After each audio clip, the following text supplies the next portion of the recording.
camp alone. Not because I don't like people, but because I trust the woods more than I trust strangers. That might sound backwards to some folks. Trees, dirt, and shadows instead of houses, lights and crowds. But for me, it's clarity. The forest has rules. Nature doesn't lie to you, people do. That's why I've made it a habit, every few months, to pack up my gear, drive out to some forgotten corner of wilderness, and sleep under the sky. This particular trip was just supposed to be another short getaway. Just 2 nights out, no signal, middle of October. The weather had finally cooled enough that bugs were mostly gone, and the biting cold of winter hadn't set in yet. Perfect. I'd found a spot on an old Forest Service map, about 8 miles from the closest trailhead, deep in some old pine and fir country near a river bend with a wide gravel bank. No designated site, no fire rings, no signs. I knew if I made it there, I'd be completely alone, and I wanted that. I left my truck around noon, shouldered my pack, and started hiking in. The trail was unmarked and rough, mostly deer paths and old runoff cuts. My boots slid over loose rock in places, and deadfall blocked sections of the path. But after years of backcountry camping, it wasn't anything new. I moved steady, drank water every couple miles, and made it to the bend by around 5 p.m. The spot was perfect. Wide open area of smooth stones and sand, thick forest crowding the edge. No signs of people, just a dry fire pit, old stones set in a circle with some blackened ash that looked years old. I dropped my pack, peeled off my damp shirt, and stood with my hands on my hips just listening. Nothing but wind and river. I was home, after pitching my small tent and hanging my food in a dry bag about 40 yards up the hill from camp. I started a fire. There was driftwood and broken limbs scattered all along the edge of the trees, more than enough for 2 nights. I stacked it carefully, keeping some larger logs to the side for later, and got a flame going by sunset. As usual, I ate light, some trail mix, jerky, and a protein bar. Washed it down with a small bottle of whiskey I brought in my side pouch. Enough to warm the blood, but not enough to dull the senses. You never dull the senses when you're alone in the woods. Around 10 p.m., the fire was down to a soft glow, and the sky was full of stars. Cold air had crept in, and my breath fogged up in front of me. I added a few sticks, adjusted my headlamp, and settled in for another half hour of just staring into the flames. That's when I heard it. At first, I thought it was a bird or maybe a small mammal skittering over the gravel. Just a quick shuffle of pebbles maybe 10 feet away. I glanced over, and there was nothing, just firelight flickering over the stones. But then I heard it again, this time closer. A sharp shift like dirt being displaced, not gravel. And then another noise, a muffled thunk, like something soft but heavy hitting the ground.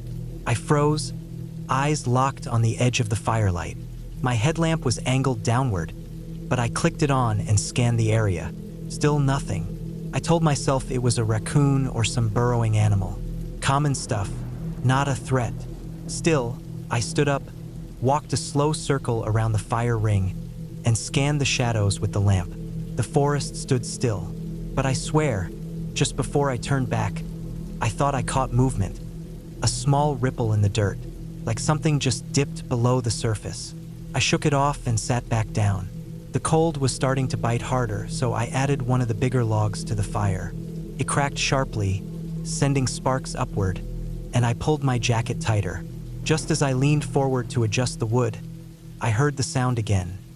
Much closer this time, a fast rustling. Then suddenly, a small dark blur launched into the fire. I jumped up so fast I nearly tripped over the log I'd been sitting on. The thing, whatever it was, had landed directly in the flames. It wasn't large, maybe the size of a football, but the moment it hit the coals it began to thrash. The sound was awful, like meat sizzling on a grill, but wetter. I could see limbs twitching, small black claws scrabbling at the edges of the pit, and its fur, dark, thick, began to curl and blacken almost instantly. My first thought was that it was a mole, but not just any mole. This thing was big, way too big. Its body was thick, compact, and the claws on its front paws were oversized, almost freakishly long. I just stood there, heart pounding, while the thing screamed, not with a voice, but with motion. It fought the fire like it meant to win. But after a few seconds, it stopped moving. The smell was the worst part. Burning hair, scorched fat, and something else, something like melted plastic or tar. I backed away, hand instinctively reaching for the handle of my fixed blade in my belt. I didn't pull it, but I kept my fingers there. Eventually, the fire settled again. The thing lay still in the coals, now just a blackened shape surrounded by ash and orange light. I used a long stick to push it further into the fire, trying not to look at it too closely. The rest of the night, I didn't sleep. I sat up near the fire, blade in hand, watching the dark like it might move again. Every small sound made my skin crawl. Every crack of wood, every brush of leaves. I kept thinking, why did it run into the fire? Animals don't do that. Not unless they're already hurt or sick. But this thing came at full speed. I heard it coming, and it didn't hesitate. Just full charge, straight into the flame like it was trying to dive through to something on the other side. Morning couldn't come fast enough. When the sun finally lit up the trees, I started packing immediately. My hands were shaking. I didn't even eat, just poured out my water, doused the fire, and buried what was left of the mole with a stick and some stones. I didn't want anything left of it exposed. Felt wrong. As I hiked out, the forest felt different. Not alive exactly, more aware, like I was being watched. I kept checking behind me, pausing to listen. Nothing followed, but I never shook the tension, even as the truck came into view. When I got home that night, I sat on the edge of the tub and scrubbed my hands until the skin peeled. The smell had gotten into my clothes, into my bag. I threw most of it out, burnt it in a trash barrel the next day. Later that week, I looked up local wildlife reports, tried to find any known species of mole or burrowing animal in the area that matched what I saw. Closest was the coast mole, small, blind, harmless. Nothing like what landed in my fire. I didn't report it. What would I say? Some oversized mole ran into my campfire in the middle of the night? No one would believe that. They'd think I imagined it. But I didn't. I saw the claws. I smelled it cook. I still dream about that. Sometimes I joke to myself, dark humor. It was a Viking mole, straight into the flames, screaming, Valhalla, I am coming. But the joke wears thin when I think about how fast it moved, about the size of it, about how deliberate it seemed. I've been back into the woods since then, but I never camp in that region anymore. And I never sleep without something solid between me and the ground, because I don't think that was just one animal. I think that was something I wasn't meant to see, something old, something forgotten, something that belongs deep in the dirt. And whatever it was running from when it came screaming into my fire, I pray I never meet that. I'd done solo trips before, plenty of times. I wasn't new to the backcountry. The silence never bothered me. I actually craved it. It was the reason I hiked out so far and so often, because the further I got from the buzzing, blinking world, the easier it was to breathe. That fall, I was burned out. Work had been grinding at me for months. I'd been spending way too much time online, watching other people's lives pass by, and my head just felt full all the time. I needed to reset. I took a week off, turned off my phone, packed up the truck, and drove out to the same river valley I'd visited 2 years earlier.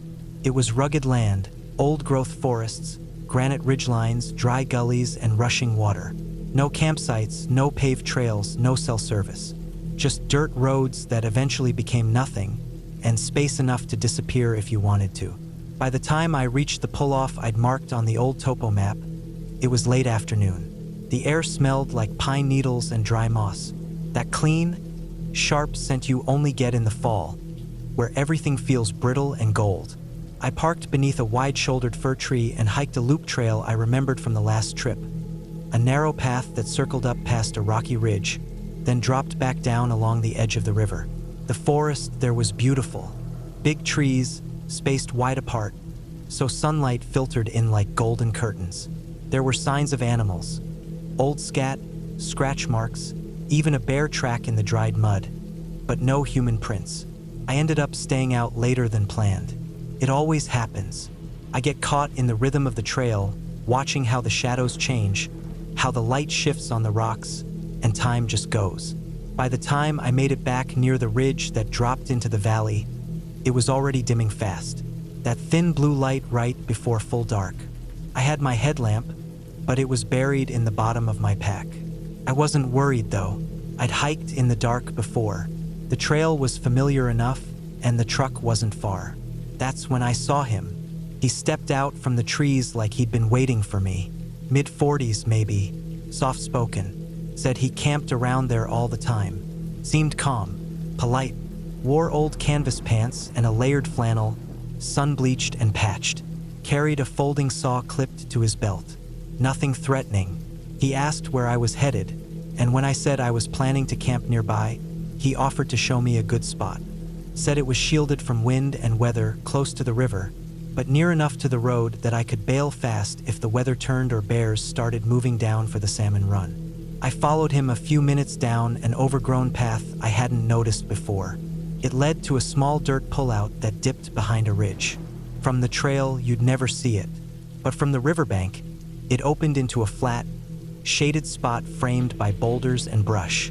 Secluded, I could back the truck in without even scratching the paint.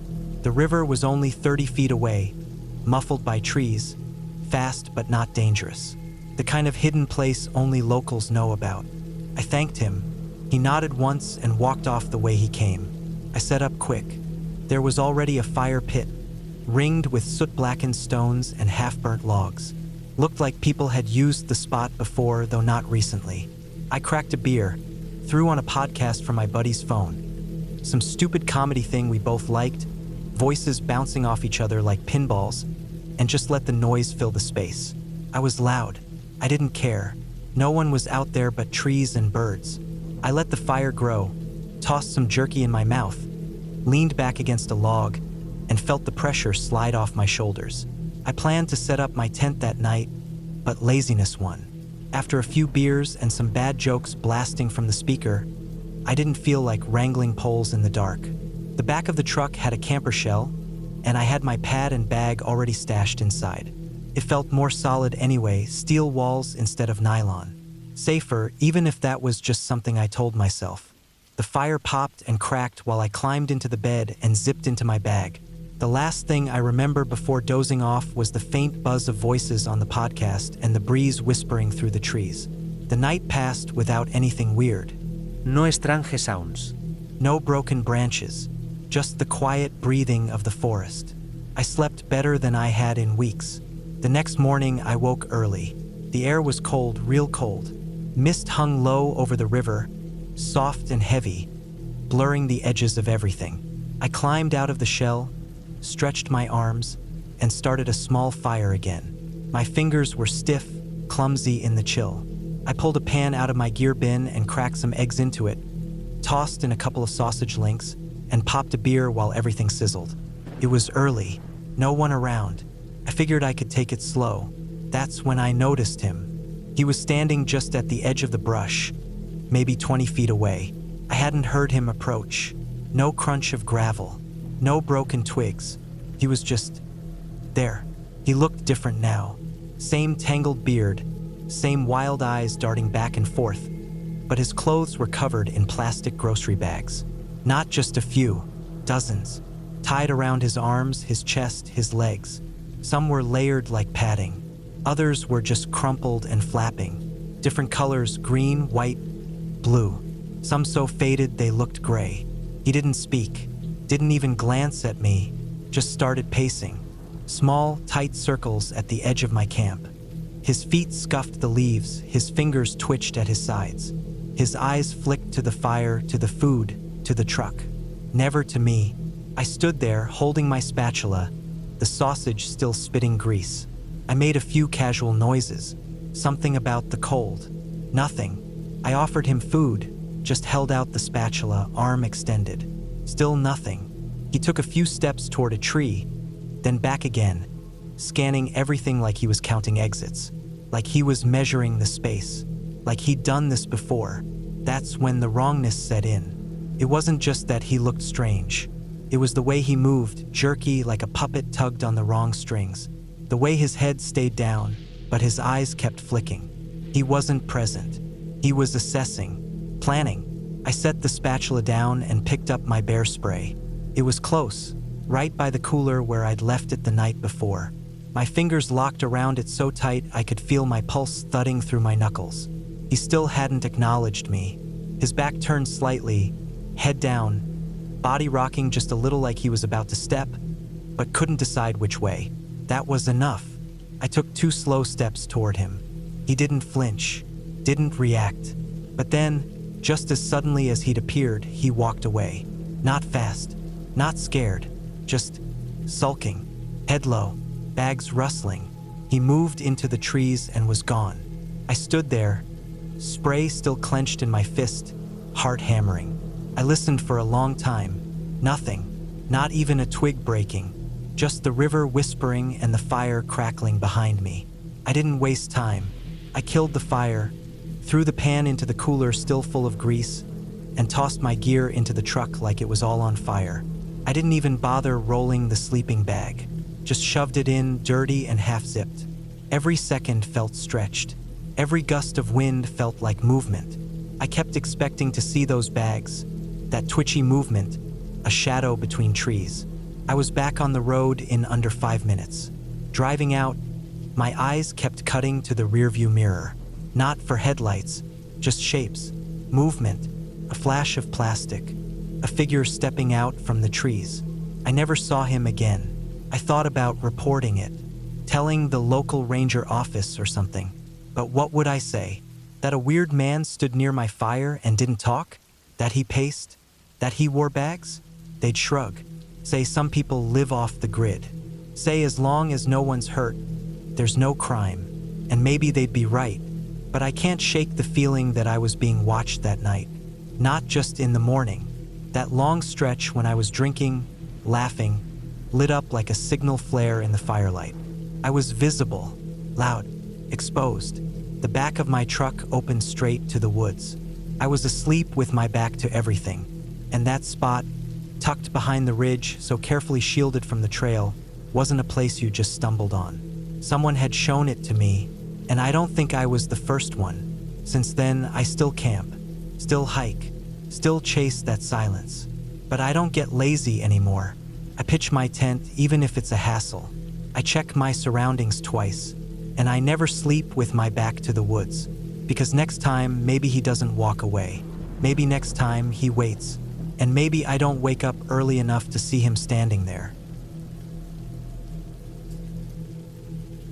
Back in high school, a few of us got this bright idea to go on a camping trip deep in the mountains. It wasn't exactly a spur-of-the-moment thing, but it was definitely more ambition than planning. We'd all camped before. Some of us with family, others with scouts or school. But none of us had ever gone that far out, completely on foot, with no cell reception and nothing around but miles of forest and granite. There were 5 of us total. We were 16, 17, old enough to think we knew everything and too young to realize how much we didn't. It was late summer, August, that stretch of time where everything's dry, the days are long, and the nights still drop cold once the sun dips. We started our hike early in the day, full packs, heavy boots, extra water. It was about 10 miles in, through a trail that got narrower and steeper the further we went. The first few miles were all jokes and trash talk. But by the time we passed mile 8, we weren't saying much.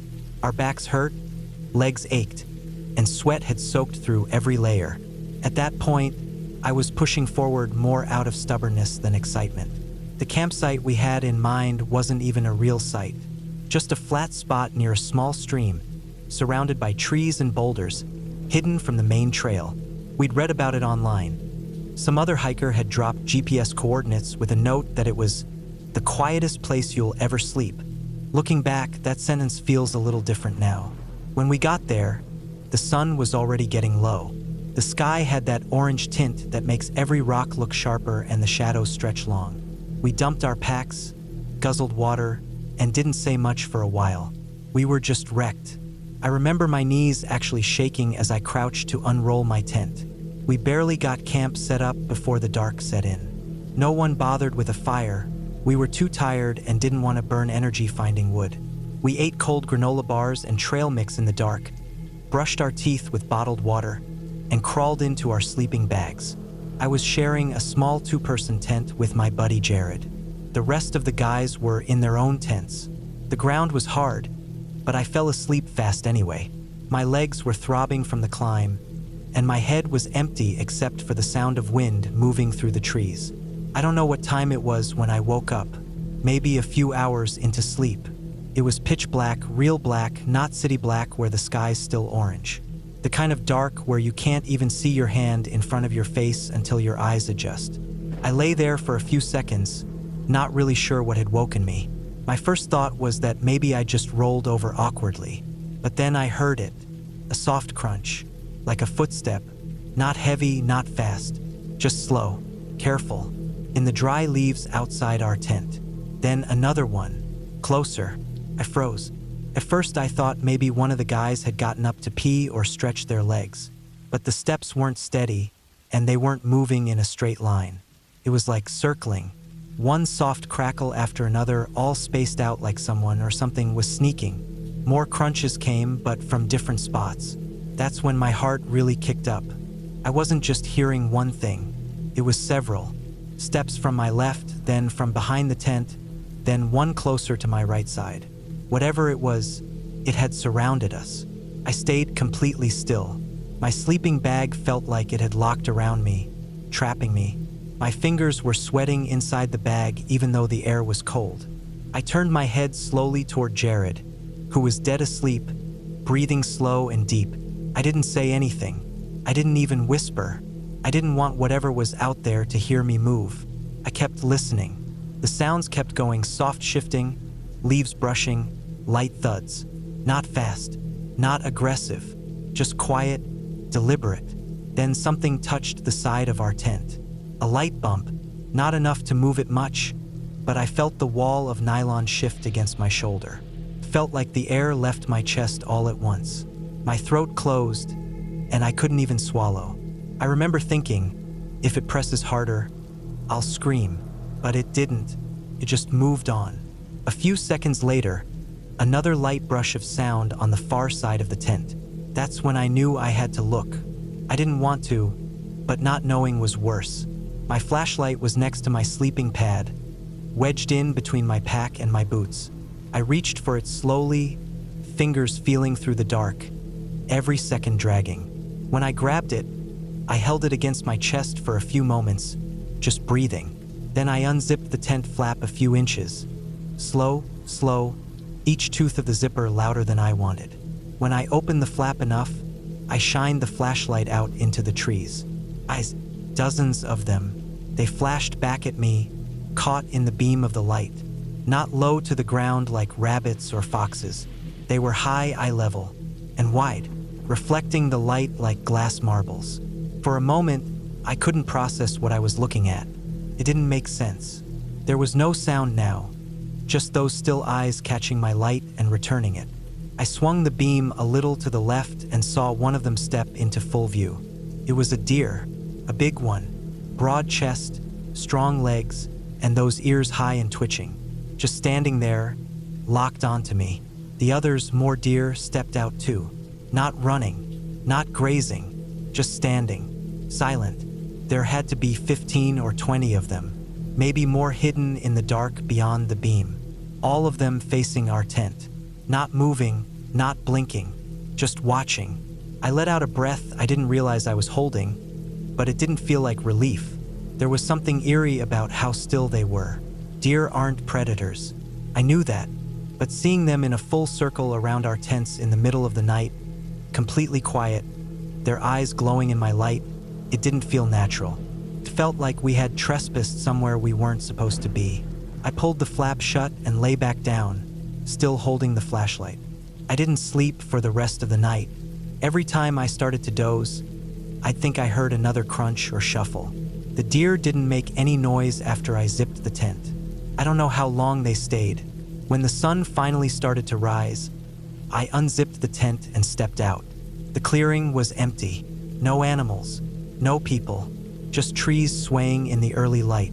But there were tracks, dozens of them, hoof prints all around our tents. in the soft dirt and leaves. Some of them came close, less than a foot from the fabric. The pattern was strange, too. They hadn't wandered in from one direction. They'd come from all around, like they had gathered. No one else had woken up. I asked the others later, just casually, if they'd heard anything weird in the night. They all said no, just slept like rocks. I didn't tell them what I saw. Not really. Just mentioned maybe some deer had wandered by. They didn't think much of it. We stayed one more night after that, but it didn't feel the same. The woods were beautiful in the daytime. Light through the trees, bugs buzzing lazily, birds chirping. But at night, everything changed. It got heavy, like the dark pressed down on you. I lay awake again that second night, but nothing happened. No sounds, no movement, just that same sense that something was out there, just beyond the light. We hiked out the next morning. The trip back felt longer, quieter. No more jokes, just tired steps and shifting packs. When we got back to the trailhead and saw our cars, it felt like stepping back into the real world after visiting somewhere we didn't fully understand. Years later, I still remember that night clearly. The sound of those steps, the eyes staring back at me, not afraid, not curious, just watching, like we had wandered into their space and they had come to take a look. I know they were just deer, but when you're deep in the woods, half asleep, surrounded by nothing but trees and dark, even the familiar can feel wrong. And now I know something else. Too, silence in the wild doesn't mean you're alone. It might mean you're being studied. I've been camping alone for years. Started in my 20s, mostly to get away from everything: work, people, noise, expectations. You strip things down when you're out in the woods. All the things that seem big back home, emails, phone calls, city traffic, they lose their grip out there. You cook, you eat, you sleep. You listen to wind. You feel dirt under your nails. It makes you human again.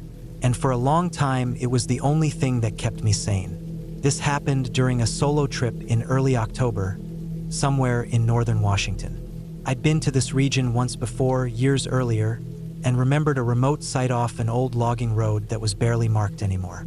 Most people didn't bother with the spot anymore, too many better maintained trails in the region, but that was part of the appeal. I wanted to be alone, off-grid, no signal, no neighbors, just tall trees and the sound of the fire. I packed light, sleeping bag, tarp, compact camp stove, one cast iron pan, dry food, some water, first aid kit, and a sidearm. I always bring more for animals than anything else.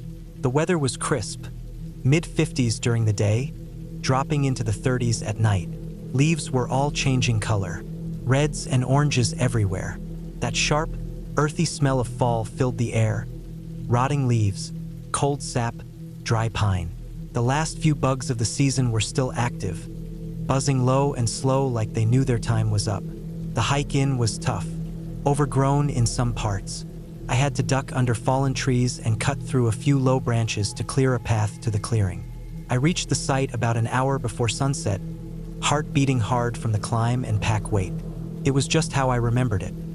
A narrow clearing carved between steep wooded hills, maybe 20 yards wide, with a natural windbreak of rock and brush on one side and an old, flat fire ring made of blackened stones in the center. No picnic tables, no signs, just earth, silence, and sky.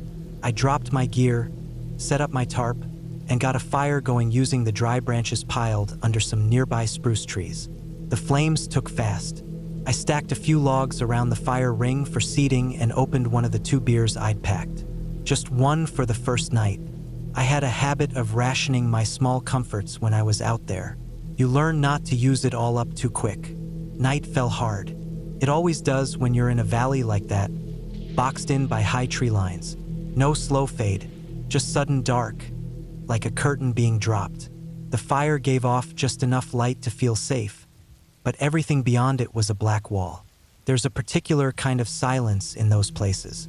You don't realize how much sound we're used to until it's gone. No cars, no hum of electricity, no muffled chatter through apartment walls. Just crackling fire and the occasional distant snap of a branch. Could be a raccoon, could be wind, could be nothing at all. I remember feeling deeply calm that night. There's always a few hours between full dark and sleep when your brain slows down. I sat by the fire, watching sparks drift up into the dark, not thinking about anything in particular. I remember tossing the beer can toward my trash bag and listening to the hollow thunk as it bounced off a rock. Then I smelled something strange. It didn't come in strong, just a whisper at first, barely noticeable through the smoke. A sweet, oily smell that didn't belong in a forest. At first, I thought it might be something from the trash, a can with food residue, maybe, but it didn't smell like food. It smelled wrong, like something synthetic burning. I leaned away from the fire and tried to get a better whiff. It wasn't coming from the fire itself. It was faint, but present, drifting in like fog from the woods behind me. I stood up and turned slowly, scanning the tree line. My headlamp was hanging from a branch near my tarp, so I grabbed it and clicked it on. The beam sliced through the blackness in thin silver lines, dancing across bark and bush. I didn't see anything moving, no eyes shining back, but the smell was stronger now, and it was definitely burning plastic. Something artificial, something hot, and it was nearby. I grabbed my flashlight and moved cautiously toward the edge of the clearing. The terrain there dipped slightly, just a few feet of slope down into thicker trees. I moved slow. The smell was undeniable now. Not just synthetic, but also something else underneath it. Something dense, familiar but awful. I don't know what I expected to see. Maybe someone's old, smoldering trash pile. Maybe a piece of equipment left behind. But it wasn't that. I found the fire before I saw the figure. It was maybe 50 yards from my own camp, hidden behind a stand of tightly packed pines. Smaller than mine, but still burning. Clean ring of stones around it. Several small logs stacked neatly on one side. But what froze me was the shape in front of the flames. Person, sitting, perfectly still. From where I stood, I could see the back of their head. Long dark hair, straight down the back. Shoulders slumped forward, almost like they were dozing. I couldn't see their face. I didn't move any closer. Something in me, something deep and instinctive, told me not to get nearer. Something was wrong. The fire cracked again, and that smell hit me full force. It was stronger here, not just plastic. It was the smell of burnt fabric, burnt flesh. The person wasn't moving, not an inch. No rise and fall of breath, no shift of posture, just stillness, terrible final stillness. I backed away slowly, not turning around until I was almost back at my own fire. I killed it in seconds, throwing dirt and water over the coals until they hissed and went black. I didn't care about the leftover warmth. I just wanted the light gone. Then I climbed into the bed of my truck and locked myself in. I stayed there all night. Every few minutes, I clicked the flashlight on and pointed it out the back window into the trees. I didn't hear anything, didn't see anything, but the smell lingered, faint, riding the wind like a warning. I didn't sleep. By first light, I had already packed. I didn't eat, didn't drink. I just threw everything into the back of the truck, half of it still damp or dirty, and drove the hell out of there. There's no ranger station out that way. Closest one was an hour and a half of dirt road and switchbacks away. I didn't stop. I just kept driving until I hit pavement. By the time I reached town, I still hadn't made a decision. I ended up calling the sheriff's office from a gas station payphone. Told them I was camping and smelled something weird. Saw a second fire near mine with someone who didn't look right. I didn't give them my name. I don't know why. Maybe I felt like I had seen something I wasn't supposed to. Maybe I felt guilty for not doing more, for not checking, for not being sure. A week later, I saw a story online. Local man found dead at remote campsite. Identity withheld. Apparent suicide by self-immolation. It barely made the news. No details. Just a sad paragraph and a mention of mental illness resources. I don't know who he was. I don't know why he chose that place or that method. I don't even know if he saw me, but I think about it more than I'd like to admit. I still camp, still hike, still search for quiet, but I never light my fire without remembering that night, that shape, that smell, that silence. And now, when I settle in for the night, I look out into the woods a little longer than I used to, just in case someone else is out there watching the flames, or waiting for theirs to begin. I've always preferred the kind of camping that doesn't involve booking sites or pitching a tent between two RVs. The places I go, you have to work to get there. Places without cell service, without signs, without rules.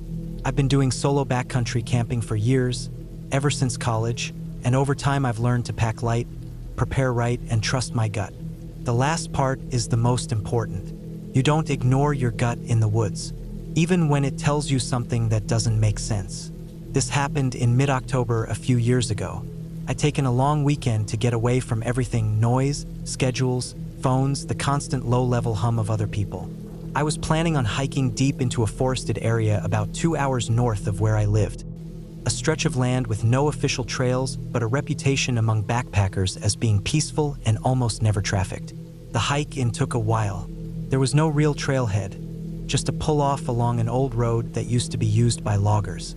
From there, it was about 6 miles through mixed forest, mostly fir, some pine, and thick underbrush in the flatter areas. I followed a dry creek bed most of the way, using it as a guide.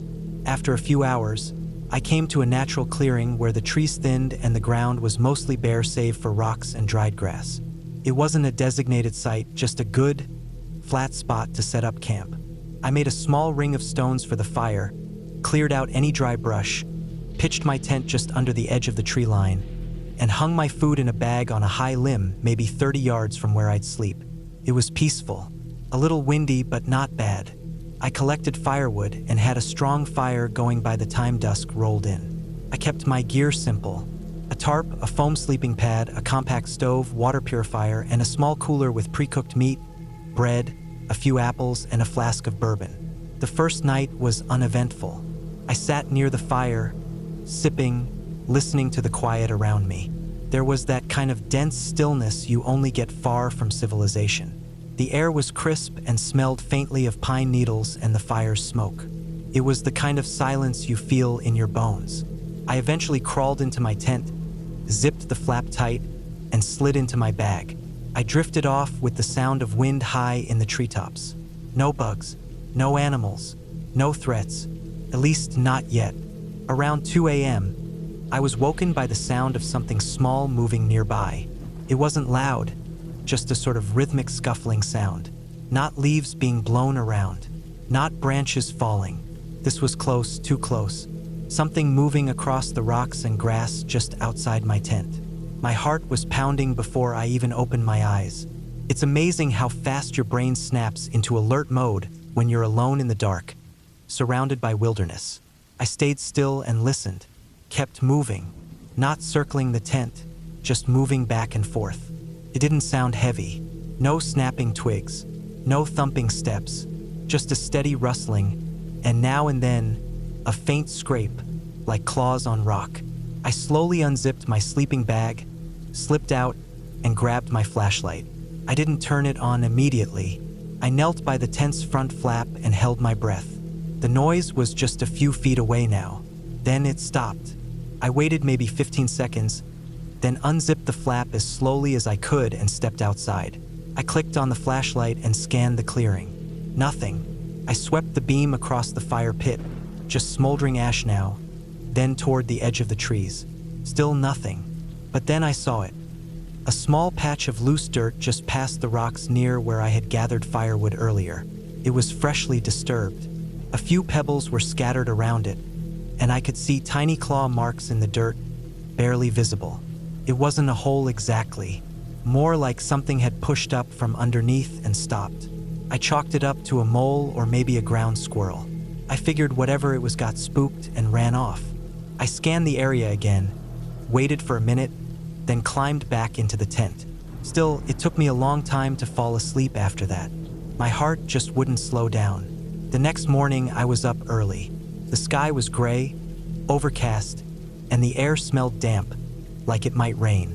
I skipped a fire and instead fired up the stove to heat some water for instant coffee. While it boiled, I walked back to that patch of dirt and squatted down. There were more marks now, small ones, like tiny paws or claws had disturbed the surface again. But no tunnel, No mound. just scuffed earth. I thought it was strange that whatever dug that far didn't finish. But again, could have been anything. I went about my morning, ate some food, repacked some gear, and decided to hike a loop around the area before sunset. I did maybe 5 miles, saw some deer, and flushed a rabbit out of the underbrush. Nothing out of the ordinary. By the time I returned, the clearing felt different. I can't explain it exactly. It wasn't colder. It wasn't darker. It just felt off, like the silence wasn't natural anymore. Too quiet, if that makes sense. Like the woods were holding their breath. I pushed the thought out of my head and got a fire going. I poured a little bourbon and sat watching the flames again, trying to let the quiet wash over me the way it always had before. But my eyes kept drifting to that same spot in the dirt. That's when it happened. There was a sudden, sharp rustling. Then a burst of dirt shot upward. My body snapped to attention. I jumped back from the fire as something small and fast erupted from the ground and ran straight through the flames. I didn't see it clearly, just a blur of black fur, claws, and limbs flailing. It darted through the middle of the fire pit, scattering embers and half-burned sticks. The fire hissed and popped as glowing chunks were kicked aside, and the thing kept running straight into the dark edge of the clearing. I stood there frozen for several seconds, heart slamming, trying to piece together what I'd seen. It had to be a mole, but it was fast, and it ran through the fire, not around it, through it. Why would an animal do that? My instincts screamed at me to pack up and leave, but it was already past dark.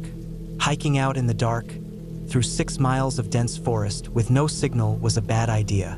So I did the only thing I could. I kicked out the fire, packed my essentials into the tent, and zipped myself inside, keeping my flashlight and knife close. I didn't sleep that night. Every time I closed my eyes, I imagined claws scraping at the tent fabric. Every rustle outside felt like it was coming from just inches away. The wind blew harder through the trees, and once I thought I heard something small thud against the side of the tent. I held my breath for minutes at a time, just listening. By morning, I was already packed before the sun cleared the trees. I didn't make coffee. I didn't eat. I just took down the tent, rolled it half damp, and stuffed everything into my pack. As I turned to leave, I walked over to that patch of dirt one last time. There were more marks, fresh ones, as if something had come up, circled, then gone back down. I don't know what that mole was thinking, or if it was even a mole. I've read that moles are mostly blind. They use scent and vibrations to move. But what kind of blind creature would run into a fire? Was it panicking? Chasing something? Fleeing something underground? I'll never know. What I do know is that I've been camping for years and I've never seen anything like that before or since. Not a single squirrel or raccoon or mole has ever made the hair stand up on my neck like that blur of claws and smoke. Since that trip, I still camp, but I don't stay in one spot longer than a night. I don't sleep near open dirt patches, and I always check the ground around my tent before the sun goes down. Because that night, something blind, something small and desperate, ran screaming through a fire, and I can't stop wondering what the hell it was running from. I hadn't really camped much outside of the usual roadside spots before this trip. I grew up in the city, apartment buildings, train noise, light pollution that turned the sky pink at night. But I'd always been fascinated by the idea of the real outdoors.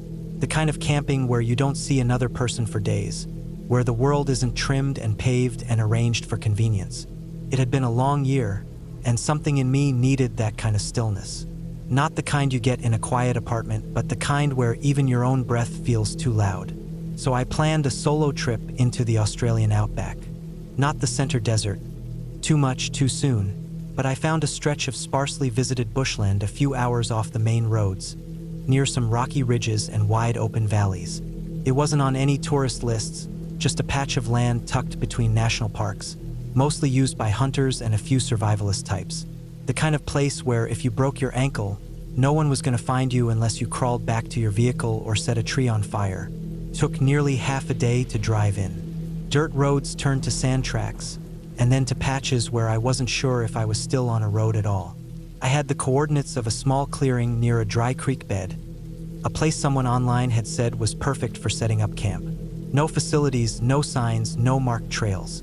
That's what I wanted, just me and the land.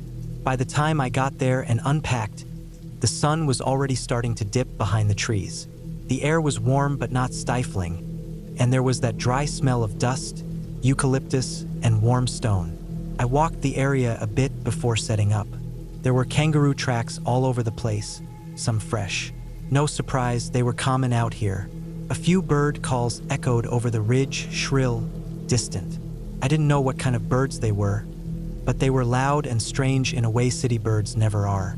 I pitched my tent beside my 4WD, made a fire pit with some rocks, and got a small blaze going. I ate a freeze-dried meal I barely tasted and cracked a can of cheap beer while the sky went from orange to purple to a deep, star-pricked black. The stars were unreal. I couldn't stop staring at them. No noise except for the wind in the trees and the occasional chirp or rustle in the bush. That night passed without anything strange. Just deep sleep under a sky I'd only ever seen in photographs before. The next morning I woke early. The sun lit the ridgeline slowly, like a curtain being pulled open. I made coffee and went out to explore. About 20 minutes from camp, I spotted the first sign that something wasn't right. It was a kangaroo, or the remains of one. It had been torn up bad. His body was mostly intact, but its head was missing. Just gone. Clean off. Not bitten or shredded. Not like a dingo got it. The neck looked oddly clean, like something had snapped or cut it. There was dried blood in the dirt, and the carcass had been stripped in patches by scavengers. It stank already. Flies swarmed all around it. I stood over it, weirdly transfixed. I wasn't used to death, not up close. Not like this. The kangaroo's ribs stuck out like broken umbrellas. Its legs were twisted, but it was that missing head that really stuck with me. It didn't make sense. What could take a kangaroo's head? A clean removal like that? I'd seen documentaries, and none of them mentioned anything doing that. I chalked it up to scavengers or maybe a hunter, though that didn't explain the head being gone and not the whole animal. On the walk back to camp, I kept turning and looking over my shoulder. The wind made the brush sway in ways that made me jump more than once. Everything was just a little too quiet. The birds weren't calling anymore. That absence hit harder than I expected. Even bugs seemed quieter. Back at camp, I tried to settle my nerves. I went about things like normal, made some food, collected more firewood, took some pictures of the landscape. The valley was beautiful. Golden grass, clusters of trees, red dirt. I kept my knife on me, though. Not that I expected to need it, but it gave me something to hold when my fingers started to twitch. The second night was when things shifted. I'd fallen asleep around 10. The fire had burned low but still glowed faintly through the mesh of the tent. The air was cooler. No clouds. Just a breeze pushing through the brush. Something woke me. I don't know what. No sound. Just that weird sensation when you jolt awake, heart pounding, but you don't know why.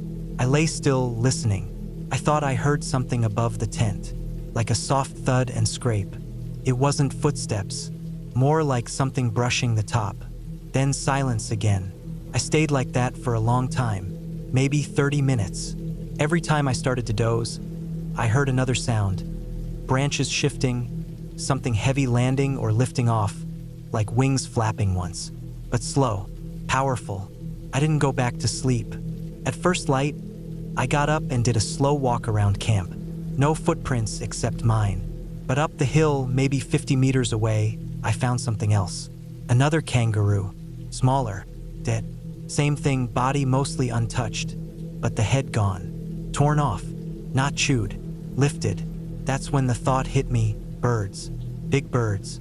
I'd read a bit about wedge-tailed eagles, the largest birds of prey in Australia. Wingspans nearly 9 feet. Massive talons. Scavengers, yes, but also known to take live prey if hungry enough. I'd never seen one in person, but I started to suspect that's what I heard that night. I climbed up to a rocky outcrop just past the second carcass and found something else. Bones. Scattered and cracked. Dozens of them. Kangaroo mostly. Some smaller, like wallabies or possums. And all around were feathers. Huge dark brown ones, long and sharp at the ends. I stood there for a long time, scanning the sky. Nothing, just blue and heat shimmer. But I had the feeling I was being watched. I packed up that morning. I was supposed to stay 4 nights, but I didn't want to be there another. The birds weren't just feeding nearby. They were using that ridge like a nest, a hunting ground, and they were massive. I had this image I couldn't shake of one landing on top of my tent, testing the weight, maybe seeing if it could puncture through. The kicker came as I was strapping the last bag into the back of my vehicle. I heard a sound like a wind tunnel, a rushing, deep whoosh. I turned fast and saw it.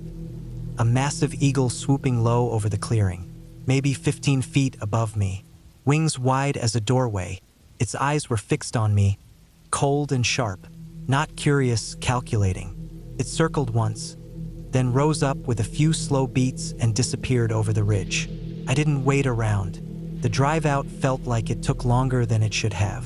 Every shape in the trees looked like wings. Every shadow was a looming figure. I kept glancing at the rear view, expecting to see something massive drop from the sky. Back home, I read more about wedge-tailed eagles. I found stories about them attacking motorcycles, going after sheep, even trying to lift small dogs off back porches. I read one account where a guy claimed an eagle tried to carry off a baby goat, dropped it when it realized it was too heavy. And I found a photo, a kangaroo carcass, head missing, 2 eagles standing over it, just like what I saw. Since then, I haven't camped solo. Not like that, not so deep and isolated. And I think about that first night often. Me asleep, soft breathing, surrounded by nothing but canvas. And above me, that thump and scrape. I think about the size of those talons, the strength. If I'd been lying outside the tent, maybe even sleeping under the stars, would it have tested me too? Could it have tried? I'll never know. But now I do know the answer to a question I never thought to ask. What kind of bird could take the head off a kangaroo? The kind that flies in silence. The kind that circles once, then waits. I grew up around the woods, so camping had always been something natural to me. I was never one of those people who needed fancy gear or lots of company to feel safe outdoors. Most weekends, especially during summer, I'd throw my old sleeping bag, a tent, some canned food, and a few basics into the back of my truck and find some out-of-the-way spot to stay for a night or two. I liked being alone, away from the hum of town and the constant glow of lights. It made me feel clean, somehow, like I was resetting myself. One weekend in early September, when the heat was starting to back off but the bugs hadn't died down yet, I decided to camp in a spot I had found a few months earlier. It was deep into a state forest about 2 hours from my house. I had only found it because I'd gotten turned around after trying a new trail. It was perfect, a flat patch of ground right by a slow-moving creek, surrounded by thick trees and far away from the usual campsites that attracted families and noisy teenagers. I packed light like usual. Tent, sleeping bag, food for a few days, a camping stove, a little hatchet, a good knife, and a can of bear spray I mostly carried for peace of mind.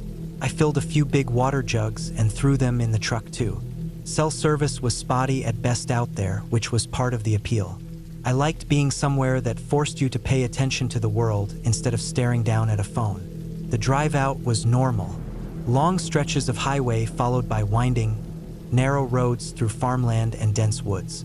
Eventually, the pavement ended, and I turned onto a rough dirt road that bounced me around in my seat. About 5 miles down, I pulled onto an even rougher track that most people would mistake for a trail. I'd marked it with a small pile of rocks months ago so I could find it again. I got to the spot around 3 in the afternoon. The light was still strong, filtering through the trees in long beams that lit up the dust I kicked up unpacking.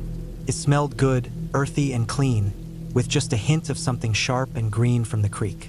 I set up my tent a little back from the water, under a stand of pines where the ground was soft with needles. Then I spent some time gathering deadwood and kindling for a fire later. There were plenty of downed branches and dry bark, so it didn't take long. After camp was set, I sat on a smooth rock by the creek and ate a sandwich I'd thrown together that morning. The sun was lower now, and the woods were getting that golden look they get right before evening. I remember thinking how good it felt to just sit there and listen. You could hear the water trickling over stones, A few birds settling in for the night, the occasional crackle of some small animal moving through the undergrowth. It felt about as far from the real world as you could get. As the sun dipped lower, I built a fire. Nothing big, just enough to cook dinner and keep the bugs mostly away. I had a small can of chili that I heated up on my camp stove, and I ate it straight from the can with a spoon. Afterward, I cleaned up, made sure all my food and trash were sealed in a bag and hung it from a branch away from the tent. I wasn't too worried about bears this far south, but it was habit more than anything. Darkness came fast once the sun was gone. The firelight pushed it back a little, but beyond that circle of light, the forest was thick and black. I threw a few more branches on the fire and sat back against a log, just watching the flames. The stars came out in full, clear as anything without the light pollution. I must have sat there for an hour or more, just enjoying the quiet. It was close to midnight when I decided to turn in. I banked the fire so it would die down but not out completely, and I crawled into my tent. I lay on top of my sleeping bag for a while, just listening. It was always loudest at night in the woods. Frogs, crickets, the occasional rustle of some animal. It took me a while to fall asleep, but I finally drifted off. Sometime later, I woke up. I didn't know why at first. The fire outside was mostly embers, casting a faint red glow. The woods sounded the same, the usual nighttime noises, but there was something else, something that felt off. I stayed very still, trying to figure it out. Then I heard it, a soft crunch, like a footstep on dry leaves. Then another, and another. It was coming from the trees, maybe 30 feet away, moving slowly. I held my breath and listened hard. Whatever it was big enough to make real noise, not a rabbit or a raccoon. At first, I thought maybe it was a deer. They moved through the woods at night all the time, but the steps sounded deliberate, too slow, too careful, like someone trying not to make noise but failing. I grabbed the can of bear spray and quietly shifted to sit up. I thought about turning on my flashlight but decided against it. Better to stay quiet and unseen. The steps moved closer, then stopped. I strained my ears but couldn't hear anything else. The woods felt thick, pressing in on the tent. My mouth was dry. I sat there, holding the bear spray in both hands, waiting. Minutes passed, maybe more. Then, just when I thought it might have been nothing, I heard it again, this time right outside the tent. Another slow crunch of leaves, then what sounded like breathing. Heavy, close. I didn't move. I didn't make a sound. I pictured some big guy standing there, just a few feet away, maybe holding a weapon, maybe just staring down at the tent. My heart was pounding so hard I was sure it was loud enough to hear. The breathing stopped. For a long time, there was nothing. Then I heard it move again, circling the tent. It was so slow. Step, step, step. I didn't dare move. I barely blinked. I just sat there, bear spray aimed at the entrance. Eventually, the steps faded. Whatever it was, it moved back into the woods, slow and steady. I waited a long time after the last sound before I dared breathe normally again. I stayed up the rest of the night, ears straining for any hint of noise. But nothing else came. When morning finally bled into the woods, gray and cold, I unzipped the tent and crawled out. Everything looked normal. The fire was dead. The trees stood still and silent. The creek trickled along like always. But when I walked around the camp, I found tracks. Big ones, human ones. They were boot prints, clear as day in the soft dirt and patches of mud near the creek. I counted at least a dozen of them, circling the tent, wandering through the trees. Some came right up to the tent before turning away. There were no other cars parked anywhere near where I had turned off the dirt road. I had checked on my way in. No tire tracks, no signs of other campers. Whoever it was, they had either hiked in from far off or they had been out there already, waiting. I packed up fast. I didn't bother making breakfast or even fully folding the tent. I just stuffed everything into the truck and tore out of there, bouncing hard over the ruts and rocks. I didn't relax until I was back on paved road, civilization creeping back in around me. For days after, I thought about it. Who had been out there? What had they wanted? Maybe it was just some other camper, maybe someone who had gotten lost. But it didn't feel that way. People who are lost usually call out, make noise, look for help. This person had crept up in the dead of night, circled my tent, and stood there breathing just feet away from where I slept. I never went back to that spot. I kept camping, but I stayed in places closer to others. I didn't stray off marked trails or find perfect, hidden spots anymore. Some things just aren't worth it. And every now and then, when I'm sitting by a fire in some crowded campground, surrounded by the noise of people and the safety of lights, I'll think back to that night. I'll remember sitting there, silent and terrified, while something or someone circled just beyond the thin wall of nylon between me and the darkness. And I'll wonder how close I came to never making it out of those woods.